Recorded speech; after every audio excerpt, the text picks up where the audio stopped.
Yeah, there's a gap. Of recent, I've been hearing apostles speak to that gap at Koinonia. Some of your teachings have addressed. There was one that went viral that was saying that creating job, for instance. You remember that one? Absolutely. I wanted to speak to the apostle was saying that if I call people out now to pray for them to receive job, everybody wants to get a job, but who will create the job that you want to get? Yes. I think it's. I'm tempting. I don't want to yield to the temptation of going into this. I summarize it as being apostolic in our approach to Christianity, and so being apostolic meaning that it's important for us to really understand what was in the mind of God when He built the church. He said, "I will build my church," and so we need to go back to the mind of the builder to understand what did He intend to build. I think people are shaped by the convictions that drive them, and the convictions come from the leaders who train them. So that gap is still traceable to the pulpit, and as men of God, corporately speaking, we have to take responsibility for not being thorough and broad in preparing the people. So that king-priest dimension, we've done well with the priesthood, but that king dimension, we have not done a thorough job. Managing resources. Exactly. So the average believer not only does not know these things, he's been trained to not take it as being a serious Christian. Once you begin to teach the king dimension of living, most people, especially people who are given, with all due respect, into consecration, prayer, fasting, they've trained themselves in a way and manner that once you start being apostolic in your approach, systems, structures, spheres of influence, relationships, resource management, leadership, they shut down and just feel this is not for me. And it's a poor orientation. So the challenge, in my opinion, and I believe this, and I've advocated this for a long time, is that we need to go back as men of God and sit on the drawing board and examine the content of our sermons, because the people are loyal. They are loyal to anything we teach them. And every assembly, with all due respect, reflects the limitations of their shepherd or the thoroughness of the shepherd. So if you have widespread influence and with it you produce an ill-prepared people, it's still easier to correct them it's easier for the man of God to break his pride and then fix it.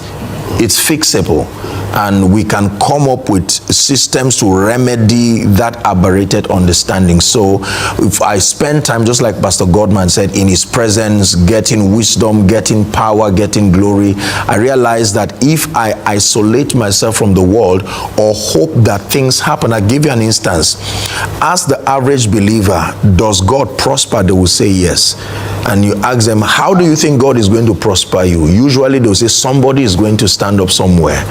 God will seize his peace because I am an anointed person, and God will not leave me begging.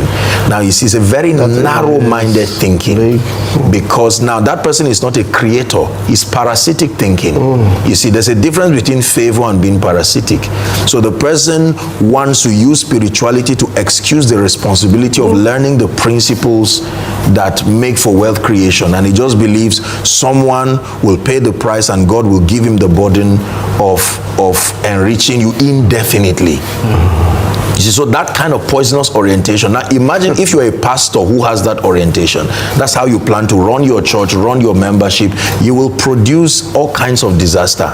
You see, so the call is for people to be wholesome, especially for women of God. And I think being wholesome means that we must have the self-security to listen to one another and get the dimensions that may be foreign to our spiritual experience but needed in our lives.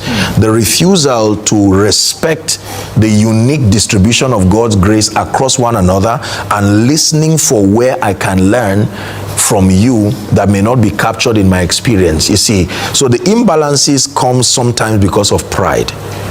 it's not because the knowledge is not available. We feel that if I have to bend over to listen to you, it's downplaying on the kind of power and the grace I carry. So I'd rather my congregation suffer indefinitely, feeding my pride or ego, than for me to be able to augment my limitation in one moment and for the sake of God's people help them. So if you understand my perspective, so it boils down to the humility to realize that no matter how effective you are only a member of the body. So the ability to be unashamed to draw perspectives and reality, to remedy, where I'm not able to see, Pastor Godman will see, Pastor Bolaji will see, Pastor Yemi Devi will see. So combining that revelation gives me a clearer picture of the army God is building, the church is building. I can translate that updated perspective and it will speak in the lives of my people.